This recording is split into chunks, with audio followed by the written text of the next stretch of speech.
සම්බන්ධ විද්‍යාත්මක ඔප්පු කරලා තියෙන සාධක තියෙනවා. ඉතින් පහසුවෙන් ඉන්න දැන් අපි කියන්නේ හැඟීමක් ආදරයකට පෙරලන්නේ කොහොමද කියලා. හැබැයි මේක පටන් ගන්න කලින් අන්න බෙල් අයිකන් එක ක්ලික් කරන්න. එතකොට මේ වගේ වටිනා වීඩියෝස් මගේ ඇරෙන්නේ නැතුව බලන්න පුළුවන්. අංක 7. පළමු හමුවීමේදී අයිස්ක්‍රීම් අරන් දෙන්න එපා. ඔයාලා හිතන්නේ ඇති අයිස්ක්‍රීම් හැමෝම කනවනේ. ඇයි එහෙම කියන්නේ කියලා. මේකට විද්‍යාත්මක හේතු තියෙනවා. ප්‍රසිද්ධ සමාජ මනෝවිද්‍යාඥයෙක් වන ඇප්ලියඩ් යුනිවර්සිටි එකේ ජෝන් බර්ග් හොයාගෙන තියෙනවා බොඩි ටෙම්පරේචර් එක. ඒ කියන්නේ ශරීර උෂ්ණත්වය පුද්ගලයෙකුගේ මානසික තත්ත්වය එක්ක සම්බන්ධයක් තියෙනවා කියලා. ශරීර උෂ්ණත්වය ටිකක් උණුසුම් තිබීම තුලින් මිනිස්සු වෙනදාට වඩා වැඩියෙන් අනෙක් අයට හොඳින් මිත්‍රශීලීව ඉන්න පෙරවෙනවා. මේක වාට්‍රියාවට නංවන්න පුළුවන් උදාහරණයක් විදිහට පළමු හමුවීමේදී ඔයාට විශ්වාසය දිනා ගැනීමට අවශ්‍යයි. ඉතින් හොඳම දේ තමයි ඔයා කැමති කෙනා ටිකක් රසිත තැනකට එක්කගෙන යන්න. හොත් මොනවා හරි කන්න බොන්න අරන් දෙන්න. ශරීර උෂ්ණත්වය වැඩි වීමත් සමග ඔවුන් ඔබට හිතින් ලං වීමට උත්සාහ කරයි. මේ ශ්‍රමය ආදරවන්තයින්ට මෙන්න වෙනත් රැස්වීම් වලට ප්‍රායෝගිකව ක්‍රියාත්මක කරන්න පුළුවන්. අංක 6. ඇස් දිහා ගැඹුරින් බලා සිටීම. දිගු වේලාවක් ගැඹුරින් එකිනෙකාගේ ඇස් දිහා බලා සිටීම ආදරය ඇති කිරීමට ප්‍රධාන හේතුවක් වෙනවා. විද්‍යාත්මකව ඒක ඔප්පු කරලා තියෙනවා. හාවර්ඩ් සමාජ මනෝවිද්‍යාඥයෙක් වන සිග් රුබින් අධ්‍යයනය කරලා තියෙනවා measurement of romantic love කියන එක. ඒකෙන් එයා හොයාගන්න උත්සාහ කරලා තියෙනවා ආදරේ මනින්න පුළුවන්ද කියලා. රුබින් හොයාගත්තා ඇස් වලින් ආදරේ මනින්න පුළුවන් කියලා. ඉතින් අපි කෙලින් ගැඹුරින් ඔයා කැමති කෙනාගේ ඇස් දිහා දිග වේලාවක් බලා සිටීම තුලින් අනිකාගේ හිතේ කැමැත්තක් ඇති කරනවා. එයා තම හොයාගෙන තියෙනවා ගොඩක් ආදරෙන් ඉන්න දෙදෙනෙක් කතා බහ කරන කාලේ 75% එකිනෙකාගේ දැස් දෙස බලනවා කියලා. අනිත් පැත්තට හිතුවොත් සාමාන්‍ය කතා බහ කරන මිනිසුන් එකිනෙකාගේ දැස් දිහා බලන්නේ 30-60 ප්‍රමාණයක් Taman කතා කරන කාලේ.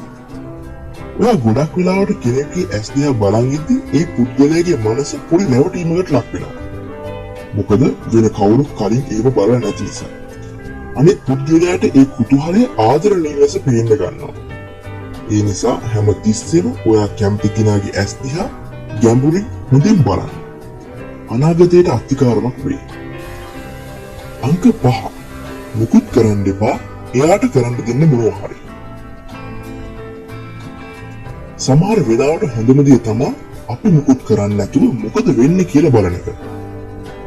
අපි එක්කෙනෙක්ට කැමති නම් අපි හැමතිස්සෙම කතා කරනවා. මොනවා හරි අරන් දෙනවා තෑගි විදියට. ඒත් ඔයා එහෙම එක දිගට කරද්දී ඒකේ වටිනාකම නැති වෙන්න පුළුවන්. ඔයා මොකක් හරි තෑග්ගක් දුන්නාට පස්සේ එයා හා ඔයා දෙන්නම සතුටු වෙනවා. ඒ වගේම ඔයාත් කැමති ඔයාට මොනවා හරි ලැබෙනවා. එහෙම දුන්නාට පස්සේ හොඳම දේ තමයි මුකුත් නොකර බලාගෙන ඉන්න එක. එතකොට ඒ අඩුව පුරවන්න එයාත් පොඩි දෙයක් හරි ඔයාට අරන් දෙන්න බලන්න. මොකද ඔයා කලින් දීලා තියෙන නිසා එයාත් ඔයාට මොනවා හරි අරන් දෙන්න ණය වගේ එයාට හිතෙන නිසා. ඉතින් මුකුත් නොකර ඉවසගෙන ඉන්න මොකද වෙන්නේ කියලා බලන්න. අංක 4. ඔය දෙන්න විතරක් දන්න රහස් භාෂාවක් හදාගන්න. අනෙක් කවුරුත් දන්නේ නැති ඔය දෙන්න විතරක් දන්න යම්කිසි රහස් භාෂාවක් යම්කිසි දෙයක් තිබීම තුලින් හිතාගන්න බැරි විදිහට දෙන්නට දෙන ලං කරනවා. ඒක මොකක් හරි විහිළුවක් නැත්නම් ස්පෙෂල් වචන හෝ අනෙක් අය කතා නොකරන මාතෘකාවක්. තව මේකට එකතු කරගන්න පුළුවන් දෙන්නම කැමති ෆිල්ම් එකක්, විහිළු කතා, සින්දුවක්, පොතක් වගේ දේවල්. පළමු හමුවීමේදී මේ වගේ දෙන්න විතරක් දන්න විහිළු සහ අනෙක් දේවල් එකතු කර ගැනීම තුලින් ඔය දෙන්නගේ ආකර්ෂණය වැඩි වෙනවා. මතක තියාගන්න අනෙක් කෙනා මෙහෙම විහිළුවක් කරද්දී තරහ ගන්න නැතුව ඒකට උදව් වෙන්න. Trending in metal crafts. කරේකද තියෙන්නේ කියලා මේ දේවල් වලින් මනින්න පුළුවන් කියන එක. අංක 3. ඇසේ කළු බෝලේ සයිස් එක. හැමෝම දන්න දෙයක් තමයි ඔයා කැමති කෙනා දිහා බැලුවහම ඔයාගේ කළු බෝලය. එහෙම නැත්නම් ඇසේ කළු ඉංගිරියාව ලොකු වෙනවා කියන එක. ඒ කියන්නේ කළු බෝලේ සයිස් එක වෙනස් වීමෙන් ඔයා කැමති කෙනා ඔයාට ආකර්ෂණය කරගන්න පුළුවන්. 1960-1970 විද්‍යාඥයින් පරීක්ෂණයක් කරලා තියෙනවා. මේ ඇසේ කළු බෝලේ සයිස් එක අතර හා ආකර්ෂණය අතර. ඒ විද්‍යාඥයින් පිරිමි මිනිසුන්ට එකම කාන්තාවගේ ඡායාරූප දෙකක් පෙන්වුවා.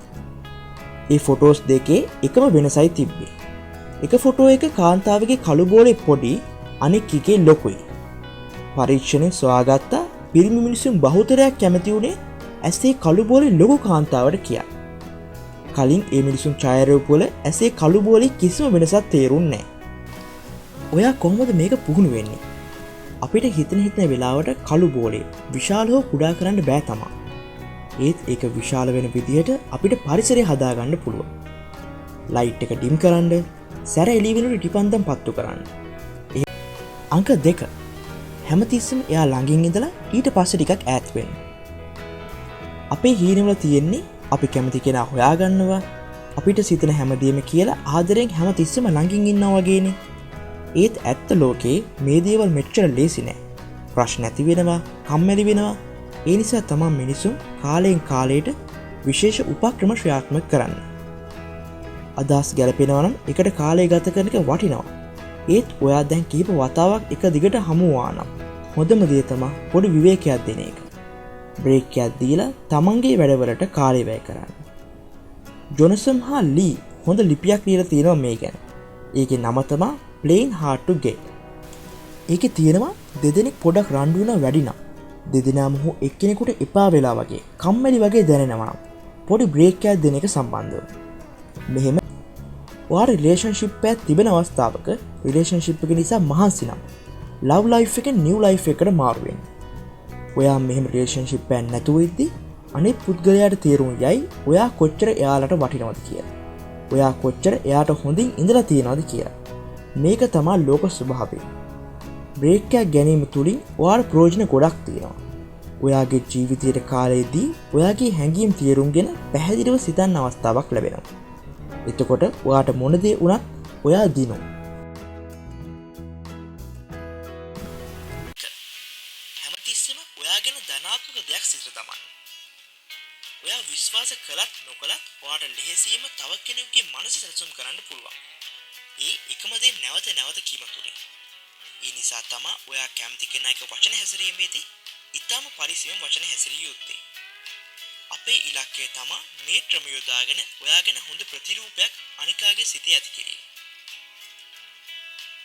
ඔයා මේ දේ හරියට කරලා හොඳ ප්‍රතිරූපයක් ගොඩනැගීම තුලින් අනිත් පුද්ගලයාගේ මනසේ ඔයා ගැන ධනාත්මක සිතුවිල්ලක් තැම්පත් කරන්න පුළුවන්. ඔයා ළඟ හිටියත් නැතත් ඔයාට ආයෙ දෙවෙනි අවස්ථාවක් හම්බෙන්නේ නැහැ. ඒක හින්දා පළමු දැකීමෙන්ම හොඳ ප්‍රතිරූපයක් ගොඩනැගීම තමයි අත්‍යවශ්‍යම කාරණය. කවුරුත් කැමති කරගන්න ඕන උනත් නැතත් හැමතිස්සෙම ඔයාගේ හොඳම ප්‍රතිරූපේ ගොඩනගා ගැනීමට දවසින් දවස උත්සාහ කරන්න. මේවා තමයි ක්‍රම පොඩි හැඟීමක් ආදරය කර පෙරලන්න පුළුවන්. කවුරුත් ඔයා එක්ක හැඟීම් හුවමාරු කරගත්තේ නැත්නම් ඒක ලෝක අවසානය නෙවෙයි. ඒකේ තේරුම ඔයාගේ සෝල්මේට් ඔයාට තාම හම්බෙලා නැහැ. ඔයාට ඒක හම්බුනහම කිසිම උපක්‍රමයක් ඕන වෙන්නේ නැති වෙයි. ඉතින් අමතක